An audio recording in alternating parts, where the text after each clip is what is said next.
सुप्रभात छात्र छात्री। आज नवम श्रेणी जीवविज्ञान पंचम अध्यायर रोग और ताहार निराकरण विषयवस्तुर एक नूतन प्रसंग सह मु श्री फाल्गुनी साहू तुम समस्त को स्वागत करुछि।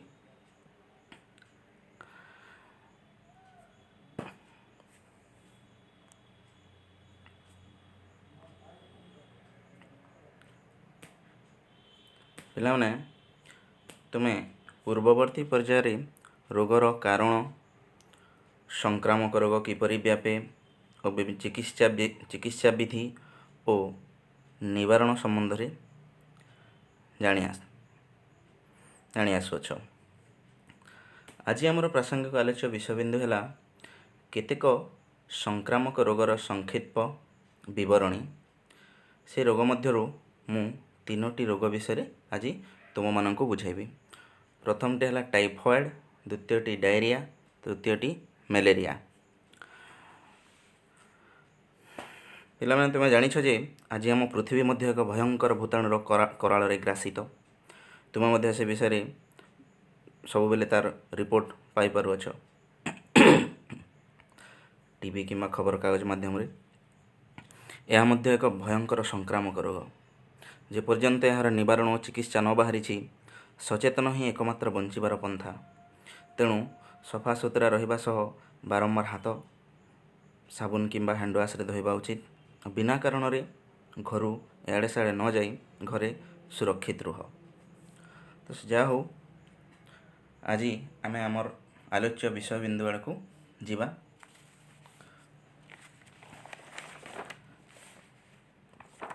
तुमने पूर्व पीरियड मानक रोग, विभिन्न रोगर कारक, संक्रामक रोगर कारण ये सब विषय जानी सारी अछ। चिकित्सा निवारण ये सब जानी अछ। तो वर्तमान आम पढ़ा विभिन्न प्रकार संक्रामक रोग गुड़िक कौन कौन।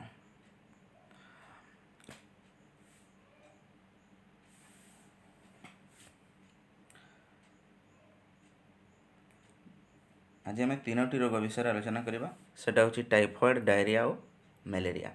तो ये संक्रामक रोग विषय जानवा कले आम प्रथमे क्यों क्यों विषय बिंदु प्रति जानिबा बा ध्यान देवा उचित सेगुड़िक है यह क्यों अंग को संक्रमित करे, यार कारण कौन हो पारे, एगुड़िकर लक्षण कौन, एगुड़िकर चिकित्सा और निवारण एतिकी जानिबा अत्यंत जरूरी। तेणु आसो आज आम जानिबा टाइफॉइड रोग विषय। टाइफॉइड यह को आंतरिक ज्वर मध्य कह जाए। यह आम शरीर अंतरनली को आक्रांत करिथाए।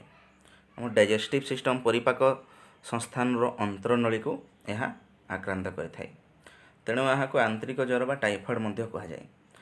कारण टाइफॉइड यही रोगर कारण, टाइफॉइड रोगर कारण साल्मोनेला टाइफी नामक एक बैक्टेरिया, तले जो पिक्चर दिखाई देख साल्मोनेला टाइफी नामक एक बैक्टेरियाटे। यह जल द्वारा परिवाहित होता है। यह एक जलवाहित रोग। रोगी शरीर खाद्य और जल माध्यम सुस्थ रोग को संचरित होता है। ये रोगर लक्षण कौन हो पारे।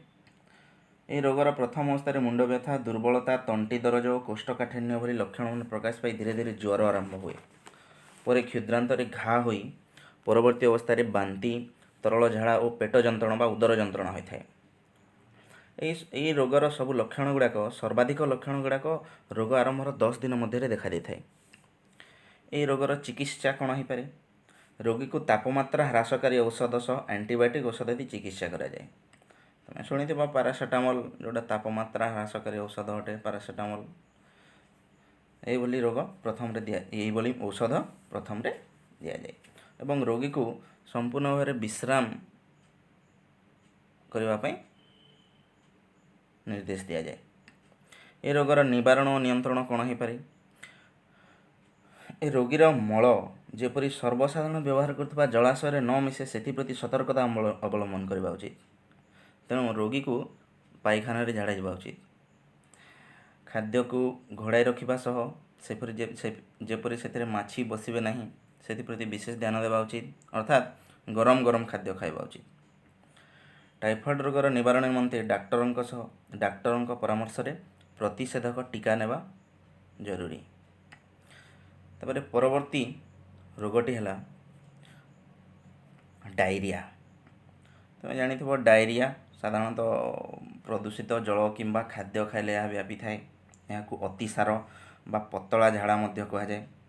यह एक्यूट एवं क्रोनिक भी हो पारे। आगु जान एक्यूट और क्रोनिक कौन? ये रोगर कारण किछि बैक्टेरिया अटंती। ई कोलाई, साल्मोनेला, सिगेला भली केतेक बैक्टेरिया आम शरीर अंतरनल रे प्रवेश करी एही रोग सृष्टि करिथांती। एही बैक्टेरिया रोगीर मलरे रही थाए। ସେହି ମଳର ପ୍ରତ୍ୟକ୍ଷ ବା ପରୋକ୍ଷ ସଂସ୍ପର୍ଶରେ ଆସି ଖାଦ୍ୟ ଦୂଷିତ ହେଲେ ଏହି ରୋଗ ସୃଷ୍ଟି ହୋଇଥାଏ। ଦୂଷିତ ଖାଦ୍ୟ ବ୍ୟତୀତ ଅତ୍ୟଧିକ ଭୋଜନ, ବେଶୀ ଆବଶ୍ୟକତାର ଅଧିକ ଖାଇବା, ଭଲ ପସନ୍ଦର ଖାନା ମିଳିଗଲା ବେଲେ ଖାଇଦେବାଟା ସେଟା ଖରାପ। ଗୁରୁପାକ ଦ୍ରବ୍ୟର ଭୋଜନ, ଗୁରୁପାକ ବେଲେ ଅତ୍ୟଧିକ ତେଲ ମସଲା ଲାଗିଥିବା ଖାନା ଖାଇବାଟା, ଭୋଜି ମାନକେ ଯେନ୍ଟା ଦିଆ ହେଉଛେ, ଭୋଜି ମାନକେ ମିଲିଛେ ନ ବୋଲି ତଣ୍ଟି ପର୍ଯ୍ୟନ୍ତ ଠୁସି ଦେବାଟା ନାଇଁ କାଁ ସେଟା, କିମ୍ବା ପଚାସଢ଼ା ଖାଦ୍ୟ, ବାସି ଖାଦ୍ୟ, ବେଶୀ ଦିନ ରଖା ହେଇଥିବା ଖାଦ୍ୟ, ଏସବୁ ଖାଦ୍ୟ ଖାଇଲେ ମଧ୍ୟ ଏଇ ଡାଇରିଆ ଭଳି ରୋଗ ବ୍ୟାପି ଥାଏ। ଏହି ରୋଗର ଲକ୍ଷଣ କ'ଣ ହୋଇପାରେ? ଏହି ରୋଗରେ ରୋଗୀର ତଳି ପେଟରେ ଯନ୍ତ୍ରଣା ହେବା ସହ ପତଳା ଝାଡ଼ା ହୋଇଥାଏ। ବାରମ୍ବାର ମଳତ୍ୟାଗ କରିବା ପାଇଁ ଇଚ୍ଛା ହୁଏ। ଲାଳ, ରକ୍ତ ଓ ଫେଣ ଆଦି ମଳ ସହିତ ଝାଡ଼ାରେ ବାହାରି ଆସେ। ପରବର୍ତ୍ତୀ ସମୟରେ ମୁଣ୍ଡ ବୁଲାଇଥାଏ ଓ ଜ୍ୱର ଅତ୍ୟଧିକ ଶୋଷ ଲାଗେ। ଜିହ୍ବାର ମଳିନତା ଆଦି ଲକ୍ଷଣ, କଳା ଭଳିଆ ପଡ଼ିବା ଜିଭଟା ଟିକେ। ବେଳେବେଳେ ଏହି ରୋଗ ହଇଜା ଭଳି ଅବସ୍ଥା ସୃଷ୍ଟି କରେ। ରୋଗୀର ଝାଡ଼ାକୁ ଅଣୁବୀକ୍ଷଣ ଯନ୍ତ୍ର ସାହାଯ୍ୟରେ ପରୀକ୍ଷା କରି ଏହି ରୋଗ ନିରୂପଣ କରାଯାଇଥାଏ। ମନେ ରଖ, ଏହି ରୋଗର ଚିକିତ୍ସା କ'ଣ? ରୋଗୀକୁ ତରଳ ଖାଦ୍ୟ ଦିଆଯାଏ। ପଇଡ଼ ପାଣି, ପେଜ ତୋରାଣୀ, ଲେମ୍ବୁ ସରବତ, ଘୋଳ ଦହି, ବାର୍ଲି ପାଣି, ORS ମିଶା ପାଣି ଇତ୍ୟାଦି ଦେଇ ଚିକିତ୍ସା କରାଯାଏ। ଯଦି ରୋଗୀର ଅବସ୍ଥା ବେଶୀ ସାଂଘାତିକ ହୁଏ ତେବେ ସାଙ୍ଗେ ସାଙ୍ଗେ ଡାକ୍ତରଖାନାକୁ ନେଇ ଯିବାକୁ ପଡ଼େ ଏବଂ ଡାକ୍ତରଙ୍କ ପରାମର୍ଶ ନେଇ ଆଣ୍ଟିବାୟୋଟିକ୍ ସହ ଅନ୍ୟ କିଛି ଔଷଧ ବି ଦିଆଯାଇଥାଏ। ଡାଇରିଆ ଅତ୍ୟନ୍ତ ସାଂଘାତିକ ହୋଇପାରେ ସମୟ ସମୟରେ, ଜାଣିଥିବ। ସେଥିପାଇଁ ଡାକ୍ତରଙ୍କ ସହ ପରାମର୍ଶ କରିବା ଅତି ଜରୁରୀ। ଚିତ୍ରରେ ଦେଖ ସେ ବ୍ୟାକ୍ଟେରିଆ ଅନ୍ତରନଳୀର ଏଇଟା ମ୍ୟାଗ୍ନିଫାଇଂ ପିକ୍ଚର ଉଠାଯାଇଛି। ଡାଇରିଆ ରୋଗରେ ଏହି ବ୍ୟାକ୍ଟେରିଆ ଗୁଡ଼ିକ କିପରି ଆକ୍ରାନ୍ତ କରିଥାଏ। ପରବର୍ତ୍ତୀ ରୋଗ ମ୍ୟାଲେରିଆ। ତମେ ସମସ୍ତେ ଏ ବିଷୟରେ ଶୁଣିଥିବ। ମ୍ୟାଲେରିଆ କିପରି ହୋଇଥାଏ? ସାଧାରଣ ଆମେ କହୁଛୁ ମ୍ୟାଲେରିଆ ମଶା କାମୁଡ଼ିଲେ ହୋଇଥାଏ। ମ୍ୟାଲେରିଆ ଯାହାକୁ ପାଳି ଜ୍ୱର ବା କମ୍ପ ଜ୍ୱର, ଶରୀର କମ୍ପିଯାଏ, ଶୀତ ଭଳିଆ ଲାଗିବ, ବହୁତ ଶୀତରେ କମ୍ପିଯିବ ଶରୀର ପୁରା, ଦେହରେ ତାପମାତ୍ରା ବଢ଼ିଯିବ, ମୁଣ୍ଡ ବୁଲାଇଲା ପରି ଲାଗିବ। ଦେଖ, ଏହା ହେଉଛି ମ୍ୟାଲେରିଆ ରୋଗ। ଏ ମ୍ୟାଲେରିଆ ରୋଗର କାରଣ ଭଲ କରି ଦେଖିବା ଟିକେ।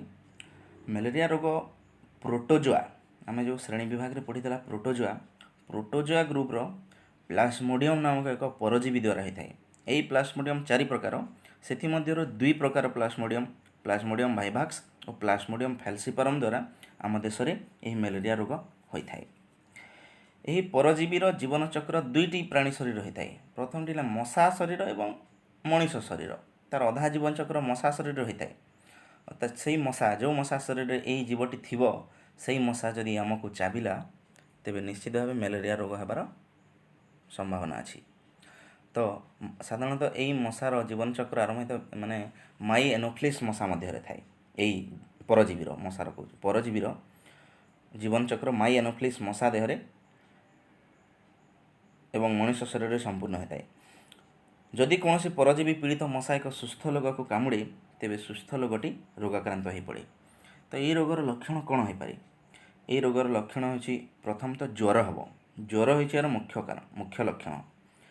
ତେବେ ଶରୀରରେ କମ୍ପ ଆସି ଦେହରେ ଅଧିକ ଜ୍ୱର ରହିବ। ଆପେ ଆପେ ଜ୍ୱର ଛାଡ଼ିଯିବ, ଦେହରେ ଝାଳ ବାହାରିବ, ମୁଣ୍ଡ ବ୍ୟଥା ହେବ, ଦେହ ବ୍ୟଥା ହେବ, ବାନ୍ତି ହେବ, ସମୟ ସମୟରେ କାଶ ହେବ, ଝାଡ଼ା ବି ହୋଇପାରେ।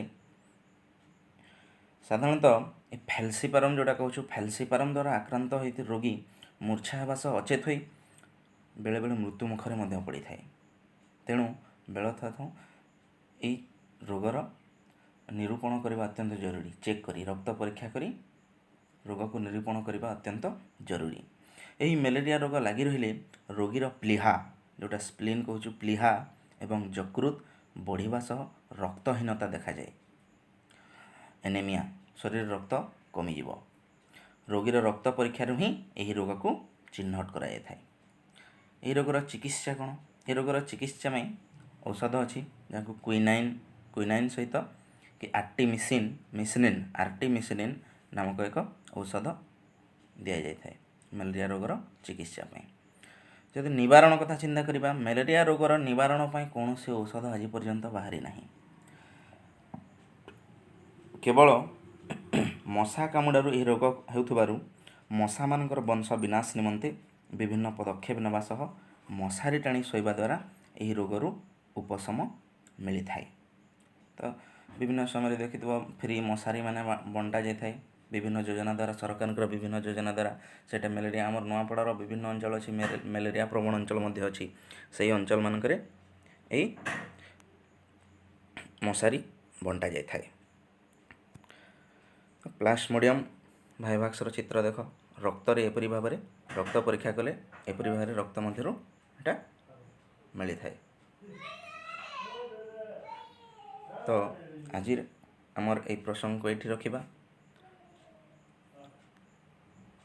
ତୁମେମାନେ ପଢ଼ିବ, ମୁଁ ଦେଇଥିବା କାର୍ଯ୍ୟ ଫର୍ଦ୍ଦଟିକୁ ପୂରଣ କରିବ।